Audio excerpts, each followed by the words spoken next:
అక్కడ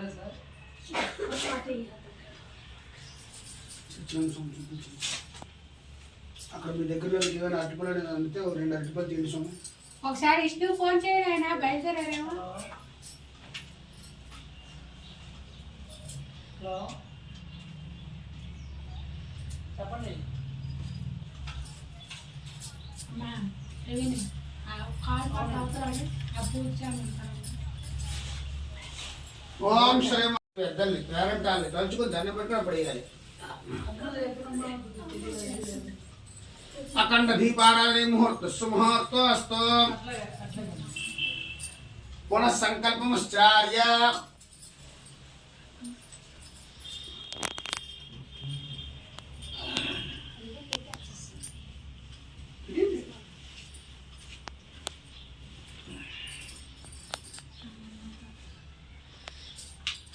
చేపట్టండి. హస్తో ప్రక్షాళ్య చేయగడుకోండి. హస్తో ప్రక్షాళ్య చేయగడుకోండి. ఓం ఆచమ్య కేశవ స్వాహ తాగాలి. నారాయణ స్వాహ, మాధవ స్వాహ. హస్తో ప్రక్షాళ్య గోవిందాయ నమః. ఆచమ్య కేశవాయ నమః. నారాయణాయ నమః. మాధవాయ నమః. హస్తో ప్రక్షాళ్య గోవిందాయ నమః. గోవింద విష్ణుమసోనాథ వక్రమ వామన శ్రీధర ఋషికేశ పద్మనాభ దామోదర సంకర్షణ వాసుదేవ ప్రద్యుమ్న ఆనయత్ పురుషోత్తమ జనార్దన ఉపేంద్ర హరే శ్రీకృష్ణాయ శ్రీకృష్ణ పరబ్రహ్మణే నమః. యస్య గో నామ రూపాభ్యాం యా దేవీ సర్వమంగళం త్రయో సర్వతో నిజమంగళం లాభస్తేషాం నిజస్తేషాం కృతస్తేషాం వరాభవః ఏషామిందే వరస్మృతిస్తో జనార్దనః. ఆపదామ భక్తారం ధాతారం సర్వసంపదాం లోకాభిరామం శ్రీరామం భోయ భోయ నమామ్యహం. సర్వమంగళమాంగళ్యే శివే సర్వార్థసాధికే శరణ్యే త్ర్యంబకే దేవీ నారాయణ నమోస్తుతే. శ్రీ లక్ష్మీనారాయణాభ్యో నమః. ఓమేశ్వరాభ్యో నమః. శ్రీ భార్యహిరణ్యగర్భాభ్యో నమః. సత్యవృంద్రాభ్యో నమః. అరుంధృష్టోం శ్రీ సీతారామాభ్యో సర్వేభ్యో మహాజనమే ముహూర్త సుముహూర్తో అస్తు. వాసం చూసుకొని తల వెనక్కి వేసుకోండి. ఓం ఉత్తిష్టంతో భూతవశాదః ఏతే కుంభార్కః ఏతేషమ విరోధేన బ్రహ్మ కర్మసమార్భేః. ఇలా మొక్కుపుచ్చుకోండి. ఓం ప్రాణానాయ. ఓం భోః. ఓం భవః. ఓం శుభః. ఓం మహః. ఓం జనః. ఓం తపః. ఓం సత్యం తత్సమరోగోదాస్మి యోగాన ప్రచోదయాతు. చేయి విడిచిపెట్టండి. ఓం ఆపోద్యోతి రసామృతం బ్రహ్మ భోగ్వస్వరం అశనివాస్య మమ అనుకోండి. ఉపాత దక్ష ద్వారా శ్రీ పరమేశ్వర ప్రీత్యర్థం శుభాభ్యాం శుభేశోమనామ శుభాష్ట్రవర కల్ప వైవస్వత బ్రహ్మతో కలియుగ బ్రహ్మ వర్ధవర్ష వర్ధకర వీర దక్షిణ దిగ్భాగే యజమానస్య శ్రీమాన్ గోత్రః. యజమానస్య నందిరకల గోత్రస్య శ్రీమాన్ శ్రీమతః గంగుల్ నాయుడు నామస్య నందిరకల గోత్ర సౌభాష్యం చుట్ట తరణి నామ దేవతే. యజమానస్ దంపత్యం మీ నాన్నగారి పేరు మీ అమ్మగారి పేరు శ్రీరాములు. శ్రీరాములు నామదేవ లక్ష్మి. లక్ష్మీ నామదేవతి. ఇంకా ఇంకా పేరు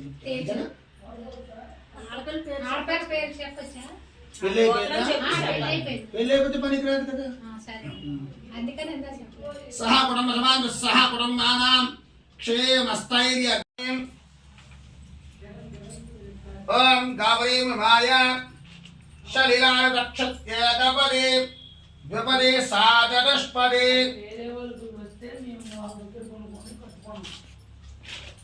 అష్టాపదే నవపదే బభూషే సహస్రాక్షర పరమేవం గౌరీభావ సాంగం సాయుధం సమాహ సతక్తే పత్నిపుత్ర పరివార సమేతం రమాసహిత వీరవేంద్ర సత్యనారాయణ స్వామి గౌరీమావాహయామి స్థాపయామి పూజయామి.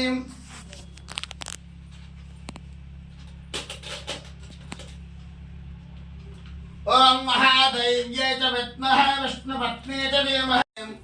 ఓం బ్రహ్మాదేవానాం పదవీ కవిర్మహేశ్వర ప్రణాం మహేశాపగానాం శ్రేణో సర్వనానాగం సోమగోత్ర వచ్చేతరే వన్న సాంగం సాయుధం సవాహన సశక్తి పత్నిపుత్ర పరివార సమేతం శ్రీ రమా సహిత వీర వెంకట సత్యనారాయణ స్వామి దేవతాభ్యో నమః.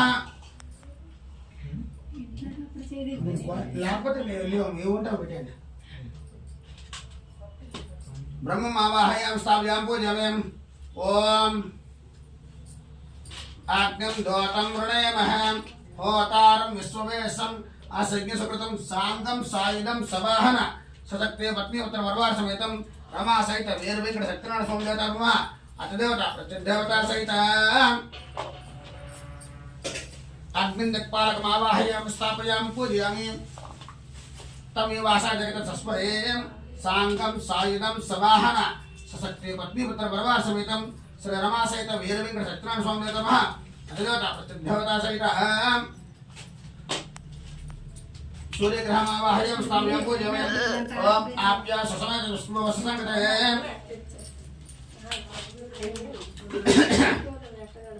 सांगम सायुधम सवाहन सशक्ते पत्नीपुत्र वरवास वरवासहित वीरवेंकट सत्यनारायण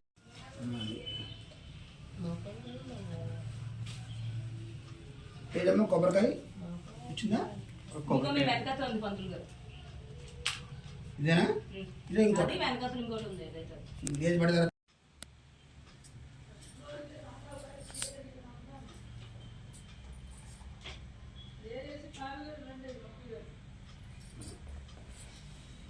ఇందులో మన అభిషేకం చేసి పంచామృతం నాకు ఇందులో గ్లాసులో తీసాను గాజు గ్లాసులో తీయండి మధువాదవంతం మధురామ సత్యనారాయణ మధురామ నష్టానం శుక్రమచం చాప్తం దక్షిణ సత్యనారాయణ అర్ఘ్యోద కష్టానం శ్రీ రమా సత్యనారాయణ బలవద కష్టానం ఇది పంచామృత స్నానంతో శుద్ధోదక స్నానం పువ్వుతోటి మళ్ళీ 3 సార్లు నీళ్ళు చల్లండి ప్రతిమ మీద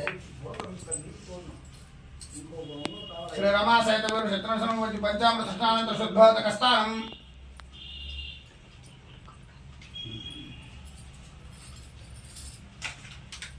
चंदनार्थम चंदनम समर्पयामि आभरणार्थम दिव्यश्री चंदनार्थम चंदनम समर्पयामि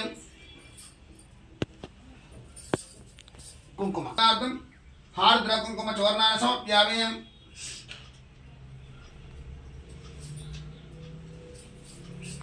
अक्षतानि समर्पयामि मुखं कमस्य बाहु का पूर्वपादः उच्यते अलग अक्षतस्य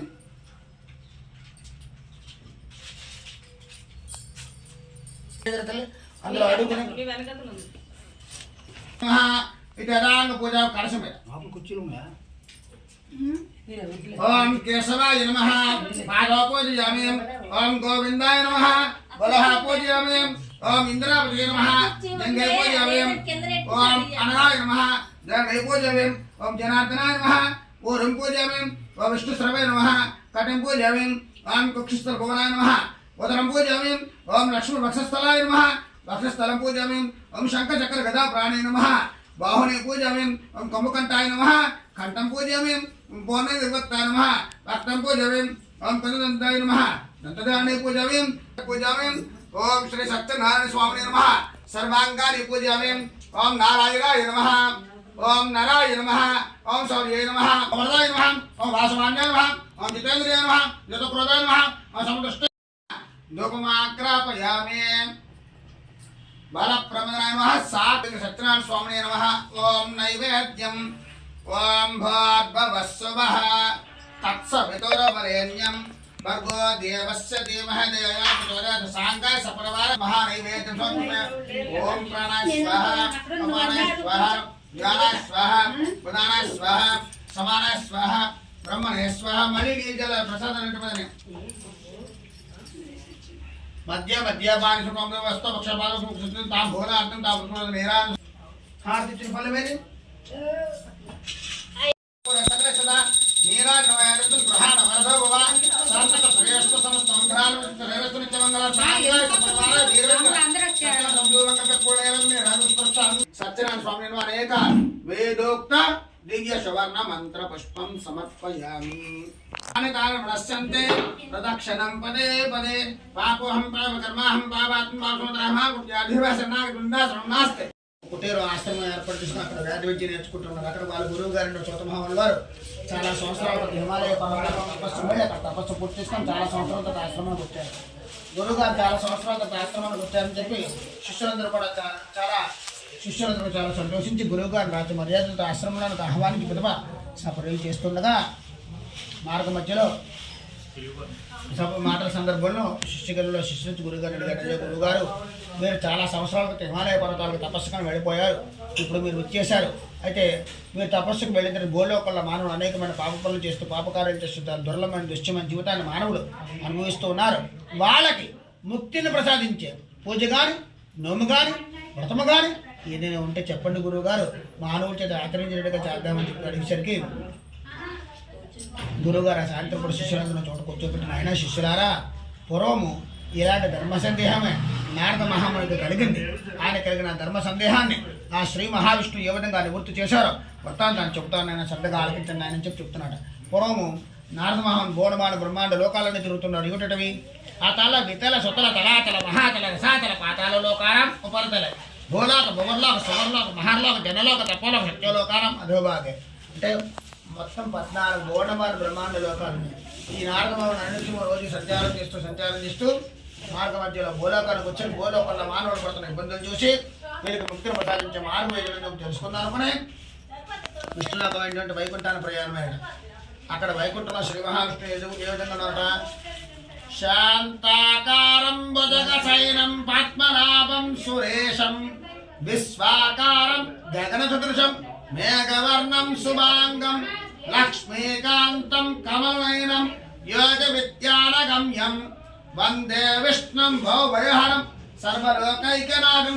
చక్కగా శ్రీ మహావిష్ణువు శంఖము చక్రము గదా పద్మ అలంకారంగా గలవాడే ఆదిశేషుడి పడగ నీడలో ఆదిశేషుడిని పానుపోయిన తన భార్య ఇంటి బట్టి లక్ష్మీదేవితో కలిసి వైకుంఠములో పాలసముద్రంలో వైకుంఠంలో ఎన్ని ద్వారాలు ఉంటాయి? తిరుపతి ఎన్ని కొండలు ఉన్నాయి?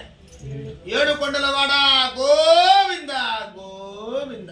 వెంకటేశ్వర స్వామికి 7 కొండలు ఏ విధంగా ఉన్నాయో వైకుంఠ ద్వారాలు కూడా సప్తద్వార వైకుంఠం 7 ద్వారాలు ఉన్నాయి. ఆ వైకుంఠంలో 7 ద్వారాలు దాటిన తర్వాత శ్రీ మహావిష్ణువు పాలసముద్రంలో ఆదిశేషుడి పడగ నీడలో ఆదిశేషుడిని పానుపోయిన తన భార్య ఇంటి బట్టి లక్ష్మీదేవితో కలిసి పాడుకొని పవలిస్తూ ఉన్నాడు. ఆ దృశ్యాన్ని చూసి నారద మహాముని మనసులో నారాయణ నారాయణ నారాయణ ధ్యానం చేసుకున్నారు. క్షణకాలంతో శ్రీ మహావిష్ణు నారద చూసి ఏవో నారద ఏమిటి సంగతులు పూరకరాడతామని చెప్పి అడిగేసరికి ఏ ప్రభు ఇప్పుడే భూలోకంలో చూస్తున్నాను. భూలోకంలో మానవులు చాలా ఇబ్బందులు పడుతూ ఉన్నారు. వారికి ముక్తిని ప్రసాదించే మార్గం ఏదైనా తమ నెల్లి తెలుసుకోదని చెప్పి వచ్చాను ప్రభు అని చెప్పేసరికి అప్పుడు శ్రీ మహావిష్ణువు నారద మహంతో తెలిపడి నారదా మరేం భయపడవలదు. నేను కలియుగమందున భూలోకంలో శ్రీ సత్యదేవునిగా శ్రీ సత్యనారాయణ స్వామిగా అవతరిస్తాను. నన్ను పూజించి ధరించినట్లయితే వాళ్ళ కష్టాలన్నీ తొందరలో తీరిపోతాయి నారదా అని చెప్పి తెలియపడ్డాను. అయితే స్వామి మీరు భూలోకంలో అవతరిస్తారని చెప్పారు. మిమ్మల్ని ఎవరు పూజ చేయాలి? ఎలా పూజ చేయాలి? ఎప్పుడు పూజ చేయాలి? మీ సపాడు నివేదించి అడిగేసరికి ఈ సత్యనారాయణ స్వామి వ్రతాన్ని చైత్ర మాసంలో అంటే ఉగాది నెలలో కానీ వైశాఖ మాసంలో అంటే మే నెలలో కానీ శ్రావణ మాసం ఆగస్టు నెలలో కానీ లేదా కార్తీక మాసం ఇప్పుడు మనం చేసింది కార్తీక మాసానికి అయిపోయి లాస్ట్కి వచ్చేసాయి. ఎందుకే మరి వ్యవధి లేదు కార్తీక మాసం దాటిపోతుంది అనేసి అని సందర్భంలోనే పెట్టేశాను వ్రతం మాట అర్థమైందా? మరి లేకపోతే మరి కార్తీక మాసం అయిపోయినట్టే. కార్తీక మాసంలో కానీ లేదా మార్గశిర ధనుర్మాసం అంటే సంక్రాంతి పండుగకి 4 రోజుల ముందు నెలగంట పెడతారు.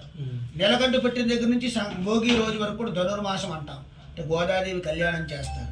ఆ ధనుర్మాసంలో కానీ లేదా మాఘమాసం ఫిబ్రవరిలో వచ్చే మాఘమాసంలో కానీ సత్యదేవుని వ్రతం ఆచరించి నా చెప్పి పుణ్య ఫలితాలు పొందవచ్చని చెప్పి తెలియబడింది. అంతేకాకుండా ఈ వ్రతాన్ని ఏకాదశి నాడు కానీ పౌర్ణమి నాడు కానీ నవసంక్రమణ తిథి నాడు కానీ లేదా ఎవరికైనా పుట్టినరోజు నాడు కానీ ఎవరికైనా అమితంగా బాధ కలిగినప్పుడు కానీ అమితంగా సంతోషం కలిగినప్పుడు కానీ కొత్తింట్లో పాలు పొంగించుకుని ఉండే సత్యనారాయణ వ్రతం ఆచరించిన లేదా నూతన వివాహ తదంత్ర కాలంలో పెళ్ళైన వెంటనే నూతన వధూవరుల చేత కొత్త పెళ్ళికొత్తులు పెళ్ళికొడుకు సత్యనారాయణ వ్రతం ఆచరించిన అతి ఎక్కువ పుణ్య ఫలితాలు పొందవచ్చు తెలియదు. అంతేకాకుండా ఏ పూజ చేయాలన్నా ముందు మనసులో భక్తి ముఖ్యం. మన భక్తిని ఎవరు సృష్టించలేరు, ఎవరు దొంగిలించను లేరు. యస్మిన్ తస్మిన్ దినేదిని ఈ రోజు ఆ రోజులు కాకుండా ఏ రోజు ముందు భక్తి ముఖ్యం. ఏ రోజు ఏకాదశిలో చేద్దాం వ్రతం అనుకున్నా భక్తి లేదు ఏకాదశి దేవుడు ఏదో ఏదైతే ఉంటాయి అలా కట్టుకోక పెట్టేది. ఇంకొక అక్కడ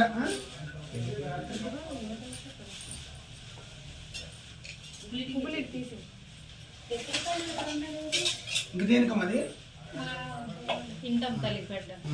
సరే.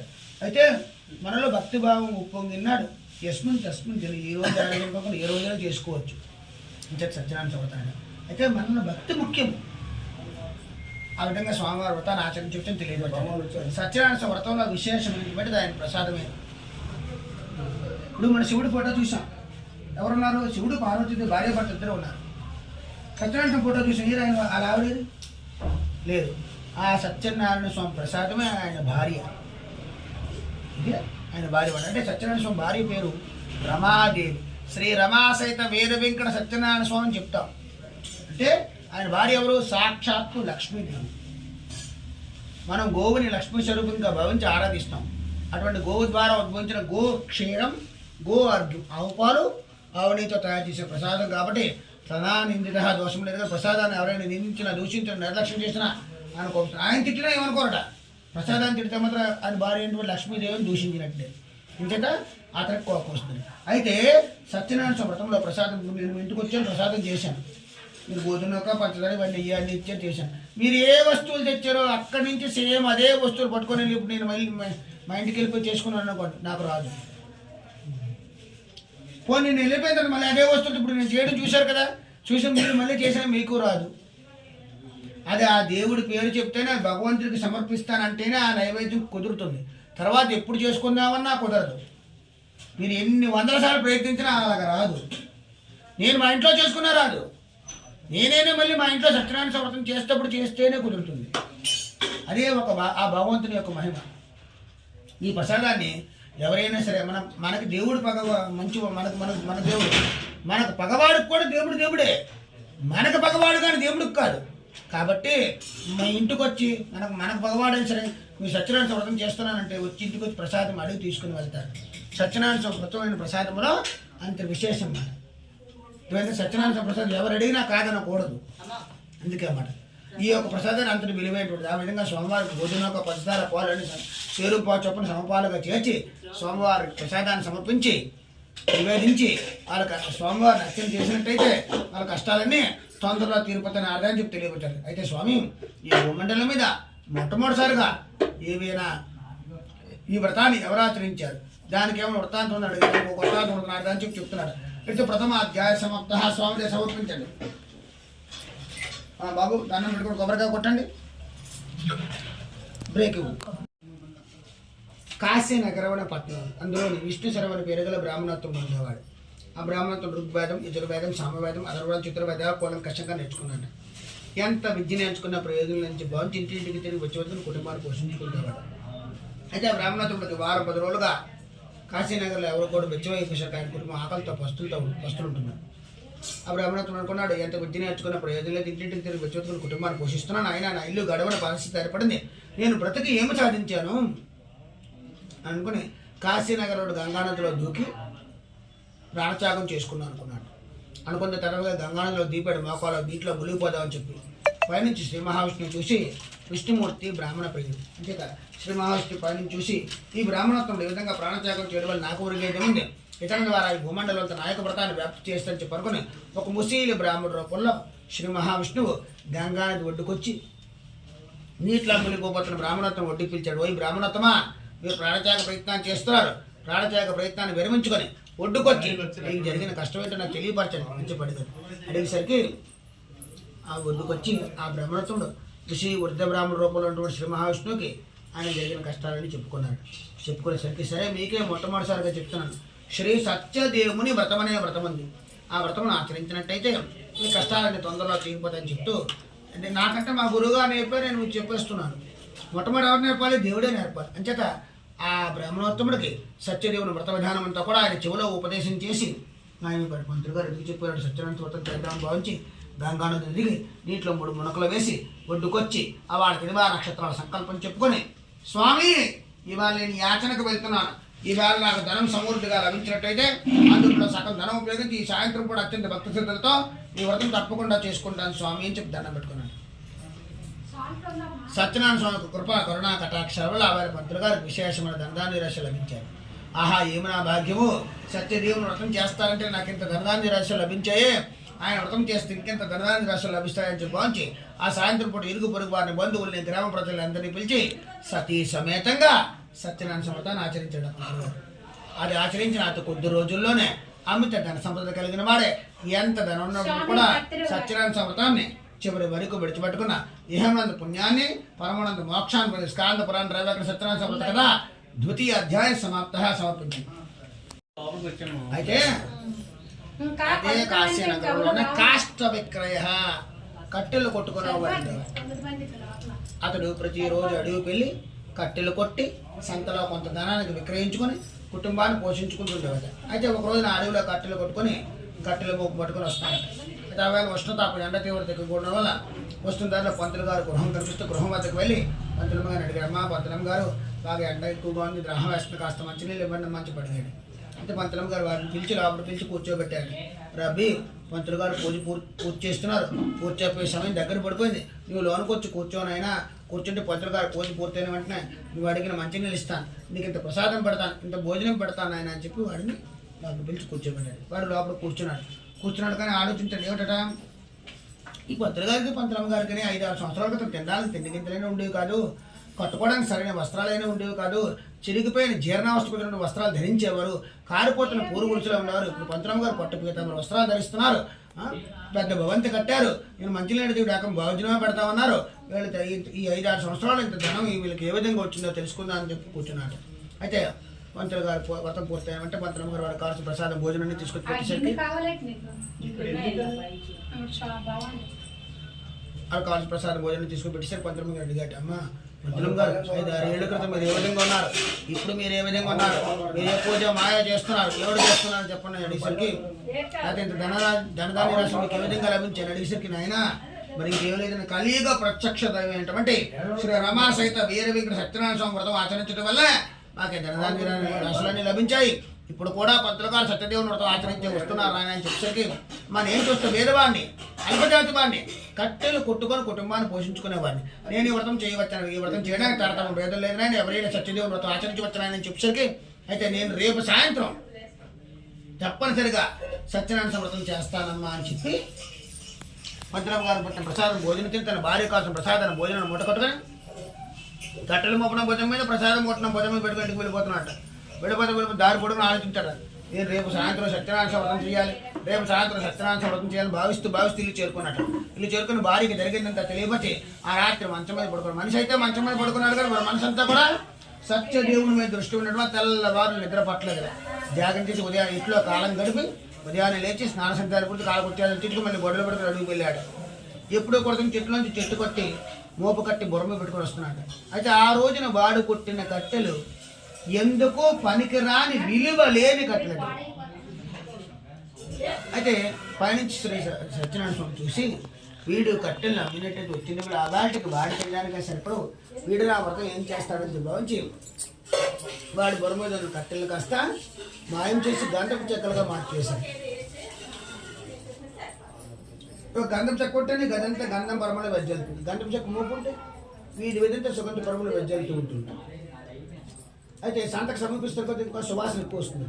వస్తూ ఉంటే చుట్టుపక్కల చౌకలు ఎవరో మంచి వీరు చేసి గంధం చెక్క తెస్తాను, చాలా చౌకలు కొనేదానికి వాడు ఎదురుకుండా వచ్చి వాడు ఇస్తాను, ఒకళ్ళు 200 ఇస్తాను, ఒకళ్ళు 300 ఇస్తాను చెప్పి పోటీ పడుతుంటే, ఆహా ఏమన్నా భాగ్యము, ప్రతిరోజు కూడా అన్ని వీధిలో తిరిగి అమ్మలేక 5కో 10కో అమ్మేవాడిని నా కట్టెల్ని ఈవేళ నా కట్టెలకు ఎంత ధర పడుతుంది ఎవడు చెప్పమా అని చెప్పి కింద చూశాడు.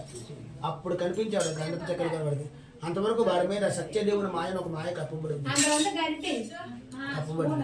అయితే నేను ఇవాళ సత్యనారాయణ చేస్తాను అనుకున్నాను. ఆ స్వామి పుట్టిన కట్టెలు మామూలు కట్టెలు నా గడ మీద బంధం గంధపు చెక్కలు వచ్చాయంటే సత్యదేవుని మహిమే కానీ వేరే ఏది కాదు. నారాయణ చెప్పి దండం పెట్టుకొని ఎవరైతే ఎక్కువ డబ్బులు ఇస్తారో వాళ్ళకి అక్కడ కట్టెలమ్మి పూజ కొరకు పూజా సామగ్రితో అక్కడే సేకరించుకొని ఆ సాయంత్రం కూడా ఇరుగు పొరుగువారిని బంధువుల్ని గ్రామ ప్రజలందరినీ పిలిచి సతీ సమేతంగా ఆ కట్టెలకు కూడా అప్పటికప్పుడు సత్యనారాయణ వ్రతం ఆచరించడం. అది ఆచరించిన అతి కొద్ది రోజుల్లోనే అమిత ధన సంపద కలిగిన వాడే ఎంత ధనం ఉన్నప్పుడు కూడా కట్టెలు కొట్టడం తన కొలవృత్తిని చివరి వరకు విడిచిపెట్టుకున్న ఏహమైనంత పుణ్యాన్ని పరమానంద మోక్షాన్ని పొందరెడ్డి స్కాంద పురాణ రేవక సత్యనారాయణ కదా తృతీయ అధ్యాయ సమాప్త. రాజుగారు ఉండేవారు. ఇప్పుడు ఇంతవరకు మనం స్వామివారికి దండం పెట్టుకొని వ్రతం చేస్తానని చేసి ఫలితం పొందిన వారి కథలు చెప్పుకున్నాం. ఇప్పుడు వ్రతం చేస్తానని చేయకపోతే ఎలాంటి దుష్పరిణామాలు కలుగుతాయి మిగతా 2వ అధ్యాయం అన్నమాట. అయితే 2వ అధ్యాయంలో ఏమిటంటే ఉల్కాముకుడైన రాజుగారు ఉండేవారు. ఆ రాజుగారు భార్య మహా సౌందర్యవతి గుణవతి. ఆ రాజు దంపతులకు సంతానం లేదు. సంతానం లేకపోవడం అనేక పూజలు, అనేక నోములు, అనేక వ్రతాలు, అనేక దాన ధర్మాలు ఎన్ని చేస్తున్నా కూడా సంతానం కలగట్లేదు. ఇంకా రాజుగారి సంతానం కలగదేమో అని చెప్పి దుఃఖిస్తూ విచారిస్తూ ఉండగా ఆ రాజ్యంలో సత్యనారాయణ స్వామి సాధు రూపంలో రాజుగారి వద్దకు వెళ్ళి, ప్రభు మీకు సంతానం కలగలేని చెప్పి దుఃఖిస్తున్నారు మీరు, మీకు తొందరలో సంతానం కలగాలంటే మీ రాజ్యానికి సమీపంలో స్వర్ణభద్ర నది ఉంది, నది ఒడ్డున మీరు సంతానం కోసం చెప్పి సత్యనారాయణ వ్రతం చేసినట్టయితే తొందరలో సంతానం కలుగుతుంది ప్రభు అని చెప్పేసరికి సాధుగారు ఎందుకు చెప్పారు ఏమిటో చేద్దాం, ఎవరైతే చెప్పినా చేస్తున్నారు రాజుగారు. అందుకే వెంటనే మర్నాడు ఉదయాన్నే సూర్యోదయం పూర్వం రాజుగారు రాణిగారు తీసుకుని వెళ్ళి ఆ స్వర్ణభద్ర నది ఒడ్డున సంతానం కలగాలని చెప్పి, సుపుత్ర సంతానం కలగాలని చెప్పి దంపతులిద్దరు కూడా సత్యనారాయణ వ్రతం చేస్తున్నారు. రాజుగారు ఏ పని చేస్తున్నా రాజ్యంలో ప్రజలందరూ తండోపతండాలకు వచ్చి వస్తూ ఉంటారు. ఆ నదీ పరవాక ప్రాంతంలో బోల్డెన్ జనసమూహంతో నిండిపోయింది. ఆ నది పైన నేను సాధు అని పేరుగా షావుకారి వ్యాపారం కోసం వస్తున్నాను. వస్తూ నది ఒడ్డుకు చూశాను. నది ఒడ్డున బోల్డెన్ జనసమూహం కనిపించరికి ఇక్కడ జాతర జరుగుతుంటుంది, మనం పడవను ఒడ్డుకు తీసుకొచ్చి లంగరేసినట్టయితే ఏం జరుగుతుందో చూడొచ్చు, మనం వ్యాపారాన్ని పూర్తి చేసుకుంటుంది భావించి పడవను ఒడ్డుకు తీసుకొచ్చి లంగరేసి 2 అడుగుల ముందు నడుచుకు వెళ్ళాడు. వెళ్ళేసరికి అక్కడ రాజుగారు రాణి గారు కూర్చొని పూజ చేస్తుంటే రాజుగారి దగ్గరికి వెళ్ళాడు. ప్రభు మీరు చేస్తున్న పూజ ఏమిటి, ఎందుకొరకు చేస్తున్నారు నడిచి? నాయన మాకు సంతానం లేదు, సంతానం లేకపోవడం వల్ల సుపుత్ర సంతానం కలగాలని చెప్పి సత్యనారాయణ వ్రతం చేస్తున్నాం నాయన అని చెప్పి రాజుగారు చెప్పారు. చెప్పేసరికి షావుకారు గారు అన్నాడ, ప్రభు నాకు కూడా సంతానం లేదు, నేను కూడా ఈ వ్రతం ఈ పూజ చేసుకుంటాను అని చెప్పి రాజుగారి దగ్గర కూర్చొని రాజుగారు చేస్తున్న పూజ అంతా గమనించాడు. ఏమ్మా రాజుగారు చేస్తున్న పూజ అంతా గమనించాడు. అయితే రాజుగారు వ్రతం పూర్తయింది. వచ్చిన వాళ్ళందరికీ కానుకలు పంచారు, ప్రసాదాలు పంచారు. షావుకారు గారు కూడా రాజుగారికి కానుకలు ప్రసాదాలు తీసుకున్నారు. షావుకారు గారు అక్కడ తన వ్యాపారాన్ని పూర్తి చేసుకుని మర్నాడు ఉదయాన్ని ఇల్లు చేరుకున్నాడు. ఇల్లు చేరుకుని షావుకారు గారు భార్య పేరు లీలావతి. లీలావతి చెప్పారు ఏమిటని, ఏమేమి లీలావతి మన పక్క రాజ్యంలో రాజుగారికి సంతానం లేదు కదా, సంతానం లేకపోవడం సంతానం కలగాలని చెప్పి రాజుగారు సత్యనారాయణ వ్రతం చేశారు, మనకు కూడా సంతానం లేదు కదా, మనం కూడా సత్యనారాయణ వ్రతం చేసుకుందాం అని చెప్పి భార్యాభర్తలు కూడా దేవుడి దగ్గర దండం పెట్టుకున్నాడు. దండం పెట్టుకునేసరికి షావుకారు గారికి చిన్న కుతూహలం కలిగింది. ఏమిటని, రాజుగారు ఏమో బోల్డంత డబ్బులు ఖర్చు పెట్టి సత్యనారాయణ వ్రతం చేశారు, మనం అన్ని డబ్బులు ఖర్చు పెట్టి సత్యనారాయణ వ్రతం చేసామనుకో, మనకు సంతానం కలగకపోతే మన డబ్బులను వృధాగా పోతే రాజుగారికి డబ్బులు లెక్క ఉండదు, కాబట్టి మనం ఎందుకు అలా చేయాలని చెప్పి ₹1 కాసు ముడుపు కట్టాడు. ముడుపు కట్టి దేవుడి దగ్గర పెట్టి దేవుడిని దండం పెట్టుకుని ఏమిటని, ఓ స్వామి మాకు గనక సంతానం గనక కలిగినట్టయితే నీ వ్రతం తప్పకుండా చేస్తాడు, సంతానం కలగనడగా మీ పూజ చెయ్యమన్నా చేయనని మొక్కాడు, పిల్లలు పుడితేనే పూజ చేస్తాడు, పిల్లలు పుట్టకపోతే పూజ చేయనని మొక్కాడు. అయితే ఆ షావుకారు గారు ఆ సత్యనారాయణ స్వామి దండం పెట్టిన తర్వాత సత్యనారాయణ స్వామికి అలాగా దండం పెట్టుకుని ముడికి పెట్టిన తర్వాత షావుకారు గారు తన భార్య లీలావతి ఒక సందర్భంలో సుఖించిన విధంగా షావుకారు గారి భార్య లీలావతి గర్భం దాల్చి నవమాసమును మోసి చక్కనైనటువంటి ఆడ శిశువుకి జన్మనిచ్చింది. షావుకారు గారికి కూతురు పుట్టింది. రాజుగారేమో సంతానం కలగాల్సి ముందుకుండా వ్రతం చేశారు. అంతే రాజు దంపతులు కొడుకు పుట్టాడు. ఈ షావుకారు గారు సంతానం కలిగితేనే పూజ చేస్తారని మొక్కాడు. వీళ్ళకి కుమార్తె ఆడపిల్ల పుట్టింది. అయితే ఏ షావుకారులైనా 11వ రోజే బారసాలు చేస్తారు. బారసాలలో సత్యనారాయణ వ్రతం కూడా చేస్తారు. షావుకారుకి ఈ వ్రతం నుంచే పుట్టింది. అయితే షావుకారు గారి భార్య షావుకారు గారు తన్నది, ఏమండి మనకి లేక కలిగిన సంతానం, మనకి సంతానం కలిగితే సత్యనారాయణ వ్రతం చేస్తామని ముఖ్యం కదా మనం, అంచేత సత్యనారాయణ స్వామి వల్ల పాప బాబా ఎవరో ఒక సంతానం కలిగారు అని సత్యనారాయణ స్వామి మహిమ. ఆ పిల్ల కూడా చూడండి సత్యనారాయణ స్వామిలో చూడ చక్కగా ఉంది. అంచేత ఇవాళ 11వ రోజు మన అమ్మాయికి పేరు పెడుతున్నాం, బారసాలు చేస్తున్నాం, పనిలో పనిగా అదే పేట్ల మీద సత్యనారాయణ వ్రతం కూడా చేసుకుందామండి అని చెప్పి అడిగారు.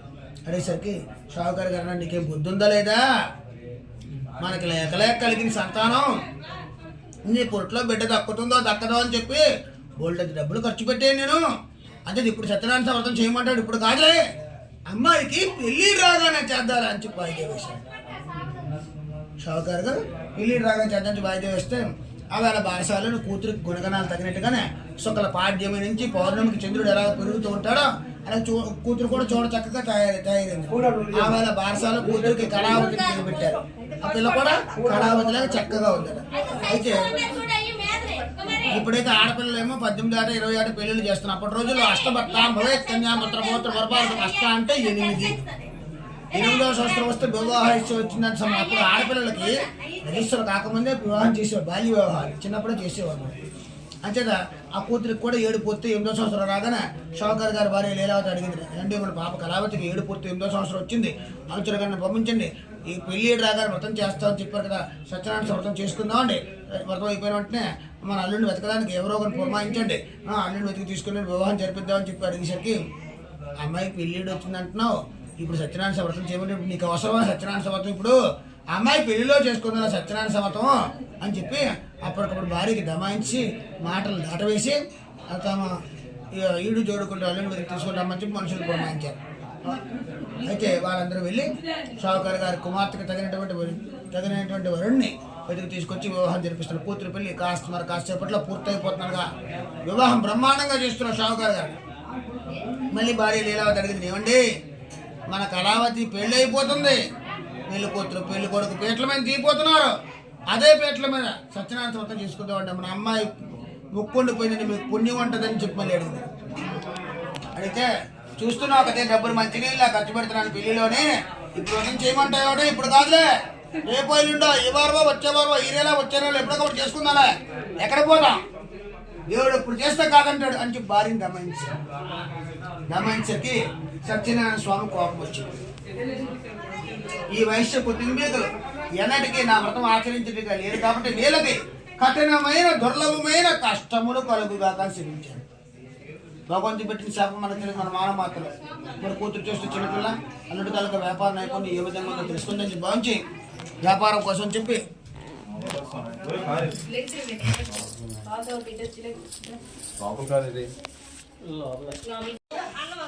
సాక్షాత్ దీపం దర్శయామి, ధూపదీప శుద్ధార్థం చెప్తున్నాను, వేద్యున్న మీద యమయం ఇవ్వండి, పుట్టిన కొబ్బరికాయల మీద పళ్ళు మీద ప్రసాదం మీద మళ్ళీ నీళ్ళు జల్ నైవేద్యం చూపించండి. ఓం శ్రీ రమా సహిత భైరవి ఇక్కడ సత్యనారాయణ స్వామి పునః నైవేద్యం ఓం భాగవస్తు సాంకాయ సప్రభార వీరవింకట సత్యనారాయణ స్వామి నిర్వహణ నారికేల కదలీపుల కాశ్మీర కాంబోజ గోవేద పరచేత గోక్షేర గోధుమ చక్ర అమృతాన మహానైవేద్యం సమర్పయాం. ఓం ప్రాణ స్వాహ, ఓం ప్రాణ స్వాహ, ఓం జ్ఞాన స్వాహ, ఓం దాన స్వాహ, ఓం సమాన స్వాహ, ఓం బ్రహ్మణ స్వాహ. మళ్ళీ ఒకసారి నీళ్ళు చల్లండి. మధ్య అమృతపక్షాల పాదం శుద్ధముక్షుతాం ఫలతాం వీరాంశం హారత బలి ఇవ్వండి.